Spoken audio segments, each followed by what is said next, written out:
क्योंकि ज्ञान परंपरा की बात है, ज्ञान का कैपिटलाइजेशन हो रहा है। आप पेटेंट वाली एक व्यवस्था लागू करते हो डब्ल्यूटीओ के माध्यम से, एक आप आईपीआर की व्यवस्था लागू करते हो इंटेलेक्चुअल प्रॉपर्टी राइट्स के माध्यम से, तो उसमें आप बुनियादी रूप से कर क्या रहे हो? कर आप ये रहे हो कि वो ज्ञान जिसके बारे में हमारे भारतीय जो है संस्कार ये थे कि विद्या एक ऐसा धन है जो संचय करने से जो है नष्ट करता है और जो बांटने से बढ़ता है, ये हमारे संस्कार थे। संचयात् विनश्यति वाली जो वो श्लोक है वो यही था कि दानेन कृते वर्धम, दान से जो है उसकी वृद्धि होती है। उस संस्कृति को जो है अब डब्ल्यूटीओ की इस संस्कृति से सामना करना है जहां ज्ञान का व्यक्तिकरण है और ज्ञान का पूंजीकरण है। तो उसमें जो हो रहा है बेसिकली कि ज्ञान की निरंतरता बाधित हो रही है। जब पता लगता है कि आप उनके द्वारा किया गया आविष्कार जो वो किसी कहना चाहिए कि पूंजीपति को लाभ पहुंचाने के लिए, किसी वेंचर कैपिटलिस्ट को लाभ पहुंचाने के लिए है और आम जनता के लिए नहीं है, यानी ज्ञान की सामुदायिकता नहीं है, ज्ञान की नागरिकता नहीं है, तो दिक्कत होती है। यानी एक कुछ समय पहले तक ये स्थिति थी, अभी भी शायद कुछ जगह पे होगी, हमारे परिवार की दादी, हमारे परिवार की नानी हमारा जो है हेल्थ के मामले में पहला रेफरल सेंटर होती थी, फर्स्ट रेफरल सेंटर। कोई भी स्वास्थ्य संबंधी समस्या परिवार में हो, फर्स्ट रेफरल सेंटर हमारी दादी या नानी हुआ करती थी। वो धीरे धीरे चीज चली गई।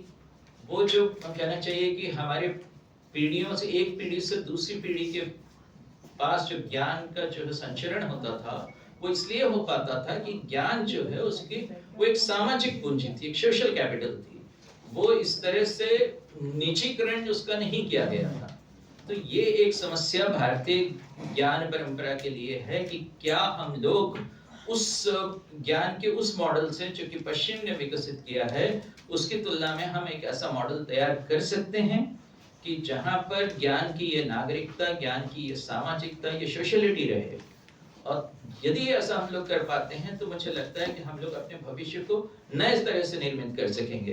अन्यथा जो है पश्चिम की 10th कार्बन कॉपी हो जाए आप या 12th कार्बन कॉपी हो जाए, उसी में ही आप गौरव मानते रहें तो बात अलग है। अभी इसे कह रहे थे अभिजेश जी कि हम विश्व गुरु हैं, तो विश्व गुरु के हम सुपर पावर न कहकर अपने आप को विश्व गुरु कहते हैं। तो उसका अर्थ ही क्या है कि हमारे आत्यंतिक मूल्य है ज्ञान।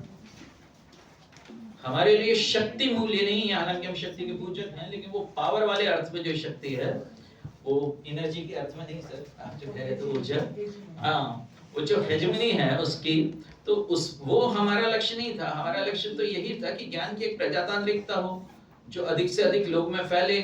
और मैं तो जो झाबुआ कलेक्टर था मुझे याद है कि मैं वहां पर जो है देखा मैंने कि वो होते थे जो कहना चाहिए कि लोक वैद्य टाइप के, तो उनको जो है हमारी साक्षरता की पुस्तक थी वो पढ़ाती थी कि ये लोग तो जो है वो अंधविश्वासी हैं, इनके पास नहीं जाना चाहिए, ये ओछा टाइप के, इनके पास नहीं जाना चाहिए, ये अंधविश्वासी लोग हैं। और दूसरी तरफ जो है उसी पाठ में ये लिखा हुआ था कि हमें इनके पास न जाके प्राथमिक स्वास्थ्य केंद्र और सामुदायिक स्वास्थ्य केंद्र में जाना चाहिए। जाते भी थे वो लोग। अब मैंने देखा कि वो बेचारे गांव वाले जिनका कि विश्वास आपने जो है इनसे बड़वाओं से हटा दिया, उनको बड़वा कहते थे वहां पे, उनसे हटा दिया है, वो जा रहे हैं आपके फॉर्मल जो हेल्थ डिलीवरी सिस्टम के जो भी प्रतीक हैं, प्राथमिक स्वास्थ्य केंद्र या सामुदायिक स्वास्थ्य केंद्र, वहां जा रहे हैं वो। और वहां जाने के बाद पता लगता है कि वो तो बंद है। 6 महीने से डॉक्टर साहब जो हैं अपने पूरे स्टाफ के साथ इंदौर में प्रैक्टिस कर रहे हैं। तो हुआ क्या, वो जो टिपिकल मैथ्यू अर्नोल्ड वाली जो कहना चाहिए कि स्थिति है कि the one is dying the other is yet to be born. एक तो मर रहा है, दूसरा भी पैदा नहीं हो रहा आपके ढंग से। तो जो सहारा जो है उसको मिल सकता था वो भी गया।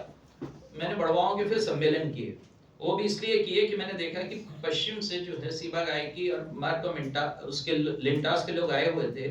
वो इन बड़वाओं के पास जा जाकर उनसे हर एक पौधे के बारे में, उसकी मेडिसिनल प्रॉपर्टीज के बारे में पूछ रहे थे। और हम लोग जो हैं उनको अंधविश्वासी मान के भगा रहे थे। वो वहां पे पूछ रहे थे ताकि एक प्राथमिक चीज तो स्थापित हो जाए, फिर वो बाद में अपने रिसर्च में करते रहेंगे। जब ऐसी स्थिति हो तो फिर मैंने कहा कि इनके ज्ञान का डॉक्यूमेंटेशन करें, हम दस्तावेजीकरण करें। बहुत बढ़िया। और जब दस्तावेजीकरण किया मैंने, और उसके बाद मेरे घर में लाइब्रेरी है मेरी, तो मैं जब उसको पढ़ रहा था उस दस्तावेज को जो कि इनके ज्ञान आधारों का था, तो मैंने देखा यार ये चीज तो जो है मैंने वो भाव प्रकाश निघंटु में भी पढ़ी थी, जो कि 11वीं शताब्दी का जो है ग्रंथ, उसमें पढ़ी हुई थी मैंने, मिलाकर देखा मैंने, बिल्कुल वही बात थी। तो कुछ हुआ कि शास्त्र से जो है लोक में गई चीज, या लोक से जो है शास्त्र में गई, लेकिन दोनों के बीच में एक तरह से एक अंतः व्यापार था। और एक ऐसा नहीं था जैसा कि इवान इलिच लिखते हैं कि मेडिकल निमेसिस पैदा हो गया है कि साहब नाक के जो है दाएं नथुने का दूसरा डॉक्टर है और बाएं का दूसरा डॉक्टर है। उस तरह की जो खंडित जो किस्म की पद्धति है वो विकसित हो गई है। तो उस पर बहुत बड़ा सा अच्छे से पुस्तक है उनकी, मेडिकल निमेसिस। तो वो जो स्थिति है उसको कैसे खत्म करें, ज्ञान की समग्रता जो है आप पाएंगे कि समाज की भी समग्रता में परिणत होगी। ये समाज भी जो है इसी तरह से मिलकर चलेगा। आपने कहा कि मेरा टाइम हो गया, मुझे अगले वाले का ध्यान रखना है, इस पर मैं बहुत बोल सकता हूँ लेकिन बाद में। आप सभी को प्रणाम, धन्यवाद।